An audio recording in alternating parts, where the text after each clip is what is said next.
If you're thinking about buying a home, this episode is going to save you thousands of dollars and help you avoid making some giant mistakes that could really set you up for failure down the road. If you're a returning subscriber, thank you again so much for your continued support. If this is the first time tuning into one of these episodes, hi, my name is Josh Alexander, your local real estate agent and host of Orange County Housing Market News, your one-stop shop for all things Orange County real estate. On this channel, we go over weekly tips and tricks to help both buyers and sellers succeed in today's market. So on today's episode, we're going to be going over the 5 secrets that no one really talks about when you go through the home buying process and how you can avoid making some big mistakes. So let's go ahead and get into it. Okay, so let's go ahead and get right into it. So the first secret that no one really tells you about when you're purchasing a home is that you need to be buying a home that you can afford. Now this might seem obvious, but let me explain. So when you go and purchase a home, you get that pre-approval letter from the lender, and they're giving you the maximum amount of home you can afford based on their specific guidelines. However, oftentimes that maximum mortgage amount might not be in line with what you actually should be spending every single month. If you go with that maximum mortgage amount, there's a good chance that you could become house poor while all of your money is going to the monthly mortgage payment and you just don't have any money left over at the end of the month to be able to go out to dinner, go on vacation, hang out with your friends, and you're basically sitting inside all the time regretting your decision to purchase a home. And that's the last thing you want to do, especially if you're buying a house for the first time. So what you need to do instead is before you purchase a house, you need to sit down and take the time to budget. So you need to see all the money coming in, all the money going out to your credit cards, going out to your car payments, but at the same time, you should also be creating monthly budgets for things that you want to do, like going out to eat, going on vacation, and make sure that everything is in line so that way when you do purchase a home, you know that you can afford to be able to go out and still have a good time and afford your monthly mortgage payment at the same time. Now, if you go through this budgeting process and you're still just a little unsure if you're going to be able to comfortably afford those monthly mortgage payments, another easy thing to do is just give it a test run. So what do I mean by this? Well, let's say that you're spending $2,000 on your current rental right now, and the mortgage that you want to afford is $2,500. What you can do is just take that $500, put it in a separate account every single month as you're renting, and at the end of the month, see how much money you have left over. Did you have enough to be able to go out to dinner the amount of times you want to? Are you able to save a little bit extra for vacations, things like that?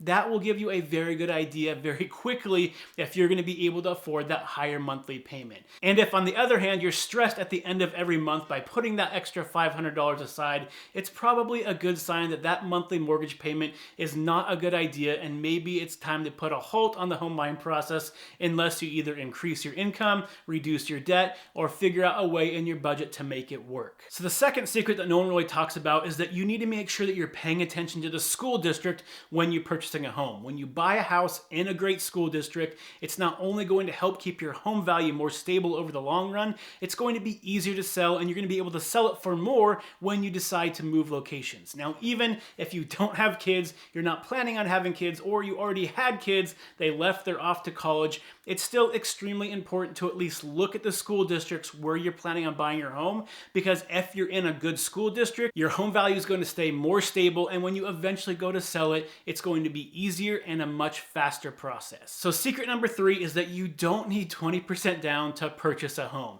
That is the number one myth for home buyers year after year, decade after decade. You do not need 20% down to purchase a home.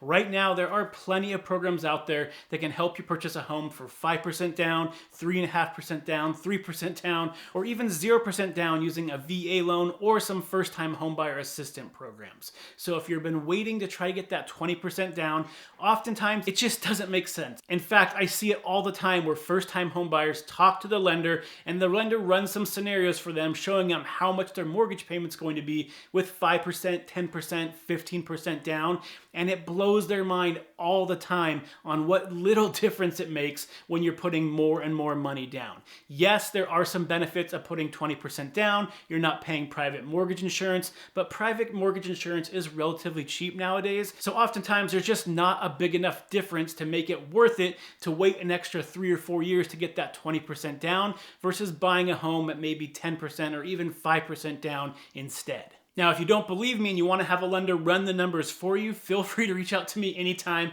I'll connect you with a great lender that'll be able to run those numbers and show you exactly how much your mortgage will be with those 5, 10, 15% down programs, so you can see yourself what the difference is in your monthly mortgage payments. So the fourth secret that no one really talks about is don't be afraid to walk away from a deal if it's just not the right fit for you. So over the last couple years, buyers really didn't have a lot of choice because it was so competitive. They were removing most, if not all, of their contingencies, and when they went into escrow, they were almost committing to buy the house no matter what condition it's in. We are no longer in that market. Buyers have a lot more negotiating power, and buyers are leaving their contingencies in place. So if you go through your inspection and the inspector finds something big wrong with the property, the seller's just not willing to fix it, you can go ahead and back out of the deal. If you get the HOA documents and they have a bunch of rules that you don't like, you can go ahead and back out of the deal. As long as you have those contingencies in place, you can back out of the deal, and in most cases, you're going to get your full deposit back and be able to move onto a different home that's going to fit you better. So in today's market, don't be afraid to say no and find the right house that's going to work for you and your family. Okay, so before we get onto the final one, I want to ask a quick question for those of you who have purchased a home before. Is there something throughout the home buying process that you wish you would have known about that would have made the experience a lot better? If so, please leave it in the comment section below. That way you can hopefully help others that are buying their first home not make that same mistake. Okay, so the fifth, final, and probably most important thing to remember when you purchase a home is that when you buy a home, it is definitely going to be more expensive every single month than renting. You've probably heard it before from agents or somebody else: stop paying your landlord's mortgage and start paying your own. Well, in theory, yes, no one wants to pay someone else's mortgage, but when you look at reality, sometimes it just financially doesn't make sense for you to buy a house, and it makes sense for you to continue renting, at least for the time being. If your toilet clogs, if your roof leaks, if your AC goes out in the middle of summer and you're renting a property, that's coming out of your landlord's pocket, not yours. But if you own the property, you own everything. So if something breaks, you either need to fix it yourself or hire someone to fix it. And that can be very either time consuming or cost you a lot of money, or both. And on top of that, you're paying taxes, you're paying insurance, you're paying for all your utilities. So there are a lot of costs to home ownership. If you're moving from a small rental unit into a bigger house, you also have to think about all the different furniture and appliances you might have to purchase as well. So there are a lot of expenses when you go to purchase a house. Now, this isn't meant to scare you away from buying a home, but it is a reality check that you need to think about. And it kind of goes back to that first point I talked about, which is you need to buy a house that you can afford and not just with the maximum amount the lender is willing to give you, because you have to be able to budget for repair costs and things that come up when you own a property that you didn't really have to worry about when you were renting before. So you want to be able to have some type of separate account where you're saving some money every single month, so when those expenses do come up, you're not having to put it on a credit card and go into debt. And obviously there are plenty of financial advantages of purchasing a home as well, from appreciation to the tax advantages. However, that's a completely different episode, and I'm sure we'll get into that later. So make sure you hit that like and subscribe button if you want to make sure you stay on top of what's going on in the housing market. So those are the 5 things that you need to know about when you're purchasing a home that no one really talks about. So I hope you found this information useful, and I hope you gained a little bit of knowledge so when you go out and purchase a home, you'll feel like you're one step ahead of everybody else. Now, before I go, the last thing I have for you is that if you do know anybody that might find this information useful, can you please share it with them? I want to make sure that I'm informing as many home buyers as possible. That way we don't have anybody with buyer's remorse that purchases a home. So thanks again for tuning in today. Until next week, stay happy, stay healthy, and I'll see you on the next show.